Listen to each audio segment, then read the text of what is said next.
বলবে যা এবার ইসরাফিলের রূহ কবজ কর।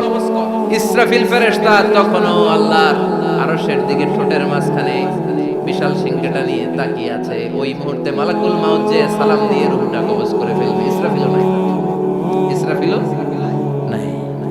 আল্লাহ বলবে যা দুনিয়ার সব নবীদের কাছে ওহী দিয়ে, কোরআন দিয়ে, ইনজিল দিয়ে, তাওরাত দিয়ে, জাবুর দিয়ে আমি যেই ফেরেশতারা পাঠাতাম ওই রূহুল আমিন জিব্রাইলের রূহটাও কবজ করে নিয়ে আয়।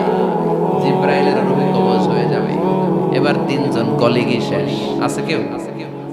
আছে? এবার আল্লাহ বলবে ইয়া মালাকুল মাউত, হে মৃত্যুর ফেরেশতা, আখবিরনি মাইয়াবকা, মহাবিশ্বে আর কে কে আছে বল। আজরাইল বলবে কেউ নাই, মানুষ নাই, জিন নাই, ফেরেশতা নাই, আমার কলিগরাও নাই, আমি বড় একা। এখন আমি একা হয়ে গেছি।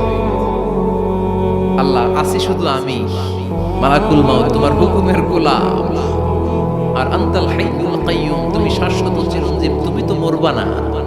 আমি আছি, ভাবছে উনিও থাকবে, উনি আর আল্লাহ। চ্যানেলটিকে সাবস্ক্রাইব করে পাশে থাকা বেল বাটনটি অন করে দিন।